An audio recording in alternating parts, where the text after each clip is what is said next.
Di dalam dakwah itu, maka jangan, kalau berdakwah itu hanya pengen lihat hasilnya saja. Berjuanglah dengan maksimal. Berjuanglah dengan maksimal. Kalau Anda mungkin, mohon maaf, Anda sudah terlanjur memberikan tanah di samping rumah Anda untuk membuat madrasah diniyah, kok belum berjalan, Anda sudah dapat pahala loh. Urusan Anda itu dengan Allah lah ya. Anda sudah pengen buat musola, tak taunya musola sudah jadi sepi, nggak ada yang sholat, sudah dapat pahala. Tidak perlu berkeluh kesah. Jadi yang penting tugas Anda berbuat. Kemudian Anda bangun masjid mungkin. Tak tahu aja masjid itu kok sepi sekali, sudah mendapatkan pahala. Nanti ada bab baru lagi, tugas memakmurkan masjid. Ini ada pasukan baru lagi. Pasukan pertama sudah ada membuat masjid, Anda yang membuat misalnya. Pasukan berikutnya adalah menghidupkannya. Ini adalah bab baru lagi. Adapun yang sudah membuat sudah selesai. Bahkan kalau ada orang bangun masjid dengan niatnya, tidak ada yang sholat satupun mendapatkan pahala. Jangan lalu sedih, saya nggak dapat pahala. Sedih kalau Anda tidak bisa membangun. Itu loh yang harus dihadirkan. Kalau masalah sedih, saya pengen lebih banyak lagi, oke. Berarti agar terbangun semangat dalam diri kita untuk bisa berjuang untuk memakmurkan masjid tersebut, oke. Jadi jangan pakai bahasa aduh nyesel nggak dipakai dan sebagainya. Urusan kita dengan Allah. Sehingga bab ghibtah itu, ngiri yang diperkenankan itu adalah kalau Anda melihat orang kaya, kemudian orang kaya tersebut ternyata dengan kekayaannya dia bisa banyak berbuat baik sebanyak-banyaknya, tidak ada musola dibangun kecuali ia ikut andil, tidak ada masjid dibangun kecuali ikut andil, tidak ada pesantren dibangun kecuali dia ikut andil, tidak ada kebaikan yang diserukan kecuali dia ikut. Lalu Anda pengen, ya Allah enaknya aku pengen jadi kayak dia, ya. Kemudian Anda berusaha bekerja, diniatkan, lalu terbayang terus tentang sepak terjang dan kebaikan orang kaya tersebut. Anda bekerja, ternyata bekerja pun untung juga enggak, malah banyak utang kayaknya ini. Tapi Allah sudah tahu, sudah mendapatkan pahala sama dengan orang tersebut. Jadi yang paling penting kerinduan di dalam diri hati Anda itu. Di dalam hati Anda. Ya baru dia itu enggak mendapatkan pahala apa? Kalau ternyata sudah kaya beneran kok nggak berbuat baik, berarti bohong niatnya itu. Kan Allah Maha tahu. Biarpun benar jadi Allah Maha tahu. Makanya niat yang benar. Kita rindu. Seperti ada pembangunan pesantren di mana? Tentunya akidah yang benar. Anda bergegas untuk bisa menyambutnya. Kalaupun ternyata Anda belum punya uang, Anda bisa dengan cara lain. Pokoknya harus ada kerinduan. Nah ini Allah Maha tahu apa yang ada di hati kita. Allah Maha tahu, ya digerakkan. Berarti kita dipilih oleh Allah saat itu untuk melakukan kebaikan. Adapun setelah itu nanti madrasah dipakai atau tidak, ini babnya nanti. Babnya nanti. Dan jangan berkata mubadzir. Kadang-kadang ini ada kesombongan seorang ustadz. Ini bukan memotivasi orang, misalnya ustadznya sudah hebat. Buat pesantren, masjid, majelis banyak dan sebagainya.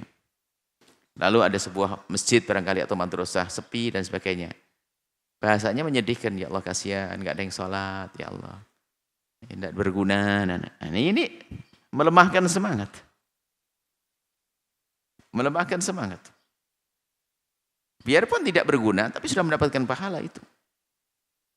Hanya di kedepan hari memang kita perlu cerdas juga. Di saat kita ingin bangun masjid tentunya dengan niat yang baik, kemudian juga dengan harapan siapa bakal sholat di sini. Kita bisa saja.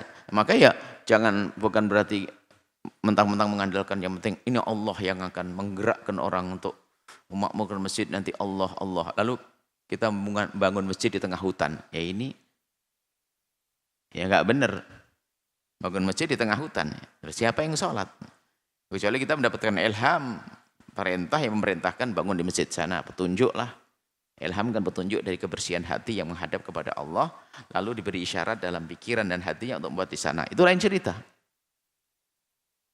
Kalau Nabi seorang dengan wahyunya, begitu. Baik, kita lanjutkan. Nah, kalau sudah mau berjaya. Nah, kalau belum, ya belum. Jadi Anda harus ikhlas, mohon, selama ini kan banyak yang mendukung para ustadz-ustadz. Barangkali Anda melihat satu ustadz kok cepat banget, pesat sekali bangunannya, cepat sekali perkembangannya. Lalu Anda mendukung ustadz kok tidak maju-maju. Awas, hati-hati. Jangan-jangan niat Anda malah rusak. Anda berkeluh kesah, ini ustadz nggak maju-maju, ustadz tidak berkembang, ustadz ini. Padahal di saat Anda mendukung itu sudah mendapatkan pahala utuh. Tidak ada kurang sedikit pun.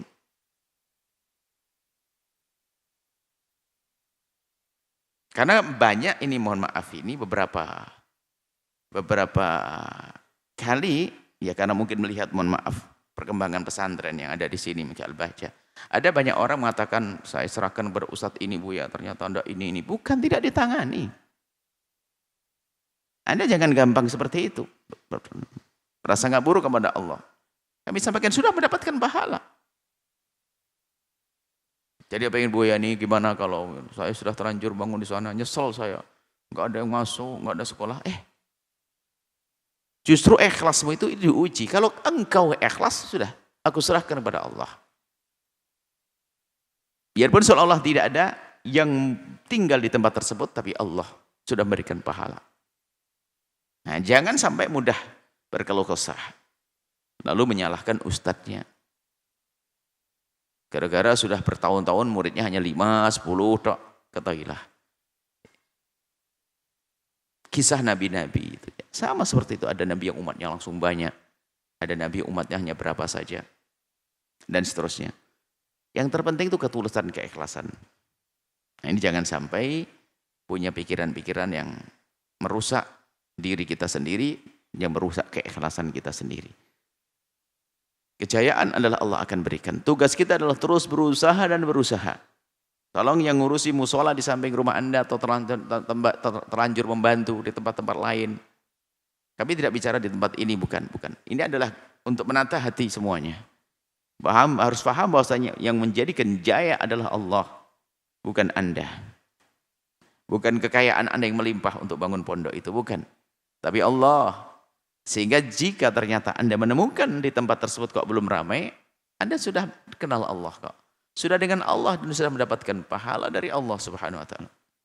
Biarpun setelah itu Anda harus masuk babak berikutnya, yaitu bagaimana kita punya strategi marketing akhiratnya ini untuk bisa mengembangkan dakwahnya agar semakin tersebar baik, lalu ramai.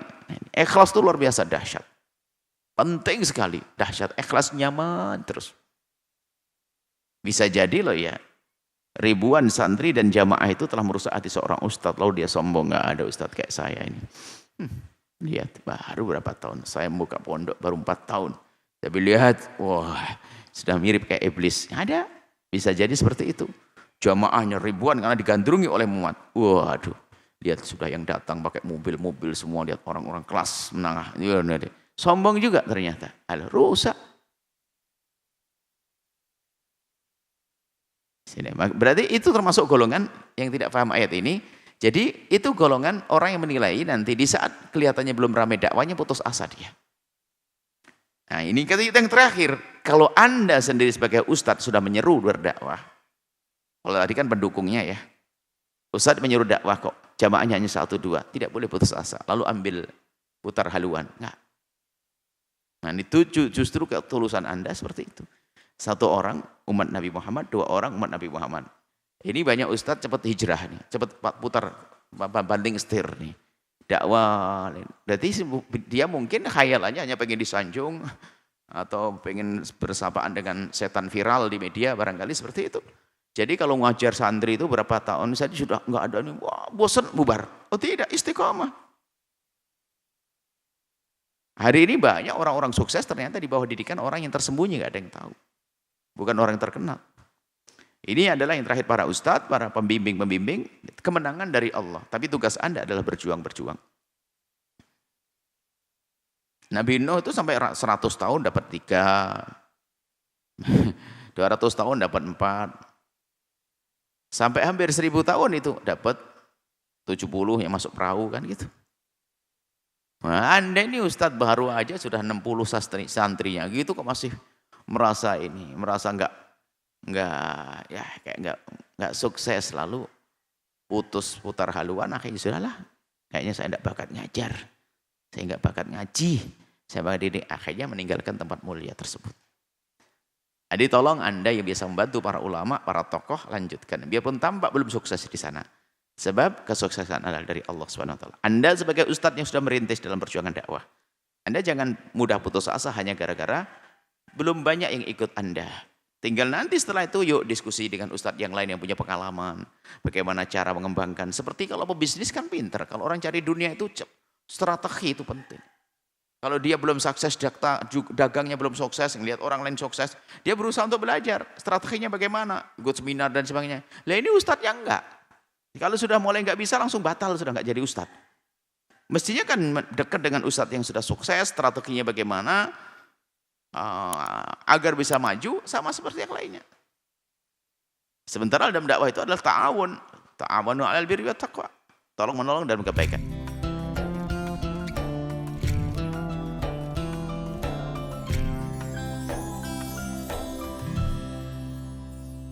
Sahabat Al-Bahjah TV, setelah menyaksikan video ini, jangan lupa bersolawat kepada baginda Nabi Muhammad.